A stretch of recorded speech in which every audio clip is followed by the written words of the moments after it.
Bonjour à tous et à toutes, bienvenue sur ma vidéo.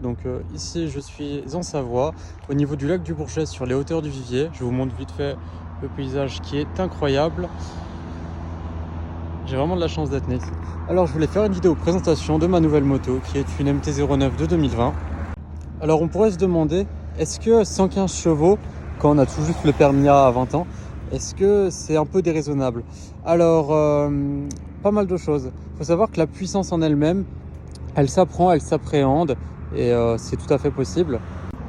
Après, il est vrai qu'au niveau des assurances, à 20 ans, vous aurez énormément de refus de la part de beaucoup d'assureurs et certaines assurances vous prendront à des tarifs complètement déraisonnables. Moi, je vais prendre ma situation. Il faut savoir que j'ai eu du coup 1 an et demi d'assurance lors du permis A2 sur une Yamaha XJ6 de 2015 bridée à 47,5, permis A2 oblige. Et bon, j'avais les années en 50, mais ça, au niveau des assurances, ça compte pas trop. Donc là, en tout risque, avec remboursement de l'équipement motard et de très bonnes garanties, je suis à 135 € par mois. Donc oui, ça pique, c'est un énorme budget. Surtout que la bébête, là, elle boit, ça boit beaucoup. Parce qu'au niveau de la consommation, si vous roulez tranquillement, vous pouvez réussir à tomber entre 2,5 et 5 litres au 100. Mais il ne faut pas rêver que si vous tournez la poignée et que vous utilisez beaucoup les 115 chevaux, la consommation, elle s'envolera évidemment. En parlant du moteur, c'est le 3 cylindres Crossplane de chez Yamaha de 847 cm3, vu que c'est une année 2020. Sachant que sur les années 2021 et 2022, la cylindrée a été augmentée à 890 de mémoire. Passons. Donc ce moteur délivre 115 chevaux, il fait environ 90 Nm. Ça marche très bien, sachant que la moto fait 193 kg tout plein fait. Donc ça marche plutôt pas mal quoi. En parlant performance, vous avez peut-être déjà vu la vidéo de Scrat qui monte la 0,9 sur l'autobahn. Donc le 0 à 100 il est entre 3 secondes 5 et 4 secondes. Et le 0 à 200 peut se faire dans les 10 secondes.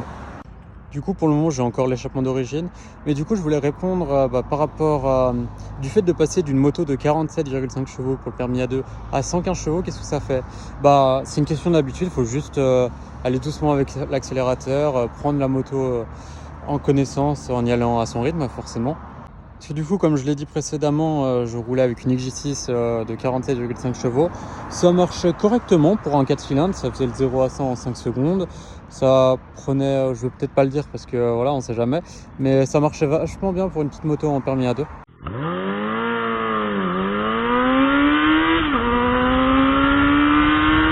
C'est vrai que là-dessus, on est sur un autre monde. Hein. C'est à 115 bourrins sur une moto pour même pas 200 kg, forcément, c'est un petit avion de chasse.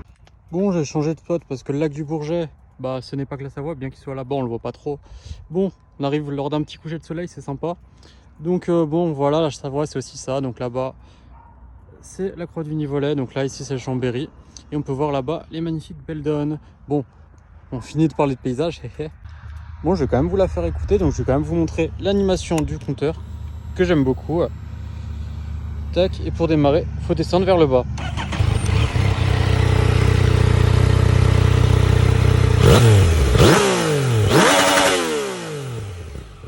Voilà, donc je trouve que ça chante quand même plutôt pas mal pour un échappement d'origine. Et cette gueule qu'elle a, mais oh là là, mais incroyable. J'ai oublié de parler dessus, il y a un shifter d'origine pour la montée, donc dès que vous passez les vitesses vers le haut simplement. Et alors c'est incroyable parce que simplement vous tournez la poignée comme ça dans l'angle et vous passez les vitesses sans toucher à l'embrayage et ça fait un bruit incroyable, ça passe comme dans du beurre, surtout dans les tours. Et vraiment c'est une autre sensation de conduire avec le shifter.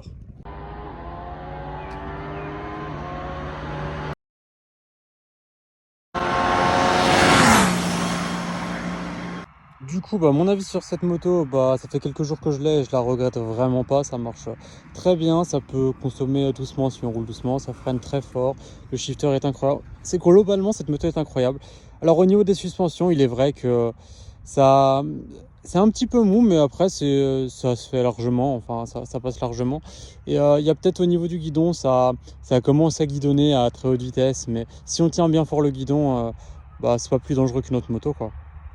Donc voilà tout, je pense que c'est tout pour cette vidéo. Donc si vous avez des questions, n'hésitez pas à les poser en commentaire, j'y répondrai sans souci.